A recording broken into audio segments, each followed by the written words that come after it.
Assalamualaikum warahmatullahi wabarakatuh. Saya ini pernah didatangi tamu dari Bogor. Namanya itu Pak Rohmat. Mudah-mudahan syutingan ini bisa nyampe Pak Rohmat. Pada waktu itu Pak Rohmat datang ke rumah saya. Dia bilang, "Pak Yai, saya punya hutang banyak. Pak Yai, saya mohon pertolongan sama Pak Yai. Kalau Pak Yai tidak bisa menolong saya tidak bisa hidup." Dia bilang gitu. Terus temannya yang satunya, pokoknya Pak Yai, pokoknya kalau Pak Rohmat itu bisa mengembalikan pinjamannya semua, apa yang diminta Pak Yai dia akan dituruti. Bahkan itu jika seandainya membutuhkan anaknya, maka dia rela untuk mengesrahkan, sampai bilang gitu. Pada akhirnya saya panggil, "Coba sini Pak Rohmat," saya bilang gitu. Kalau Pak Rohmat punya pemikiran seperti itu, justru Mbah Yai tidak mau menolong. Akhirnya dia menangis. Apa sih artinya? Seandainya Pak Rohmat bisa mengembalikan pinjamannya semua, bisa melunasi pinjamannya semua, akan tetapi anak Pak Rohmat tidak bisa berkumpul sama Pak Rohmat. Apa sih artinya?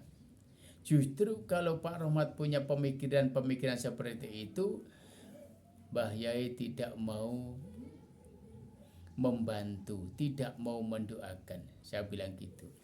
Akhirnya dia menangis. Setelah itu dia bilang, "Pokoknya kalau nggak ditolong sama Mbak Yai, saya tidak bisa hidup karena semua sudah disita sama bank. Semua milik saya sudah disita sama bank. Saya tidak punya apa-apa. Anak istri saya titipkan sama mertua." Dia bilang gitu. Pada akhirnya saya punya rasa kasihan. Itu. Ya udah, Pak Rohmat punya uang 100.000. Dia bilang, "Oh, punya Pak Yai. Coba bawa ke sini." Lalu saya itu asma'i uang 100.000 itu. Ini uang 100.000 ini jangan dibelikan.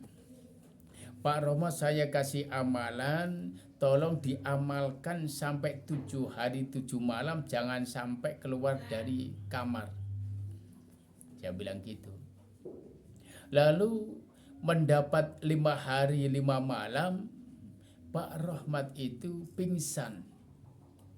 Akhirnya itu ngubungi saya, ngebel, "Pak Yai, saya baru pingsan ini. Apakah ini dilanjutkan atau tidak?" Pada akhirnya saya bilang gini, "Pak Rohmat, masalah dilanjutkan atau tidak itu terserah Pak Rohmat, karena yang punya hajat ini adalah Pak Rohmat. Pak Yai hanya membantu doa aja." Pada akhirnya diteruskan, dilanjutkan sampai 7 hari 7 malam. Itu.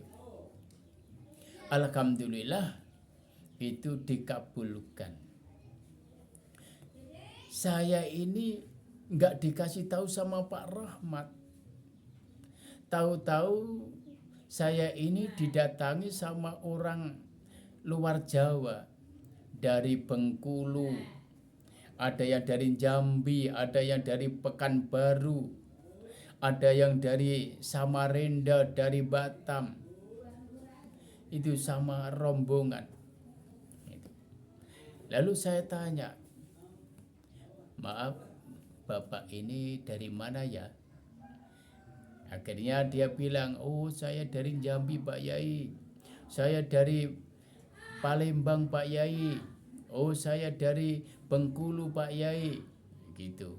Terus jauh-jauh dari Palembang, dari Bengkulu, dari Jambi, ada yang dari Pekanbaru. Terus ke rumah Mbak Yai ini ada punya hajat apa? Saya bilang gitu. Ini Mbak Yai, yang pertama saya ini silaturahim, yang kedua saya mau minta uang kembali. Saya terkejut. Coba diulangi lagi, saya bilang gitu. Saya mau minta uang kembali. Kamu itu dapat informasi dari mana? Saya dikasih tahu sama orang Bogor, Pak Yai. Oh, itu ya. Kalau nggak salah namanya Pak Rahmat ya. Oh iya, betul-betul Pak Yai. Dia bilang gitu. Kamu itu nggak usah berpikir secara jauh lah. Lihat aja rumah saya ini.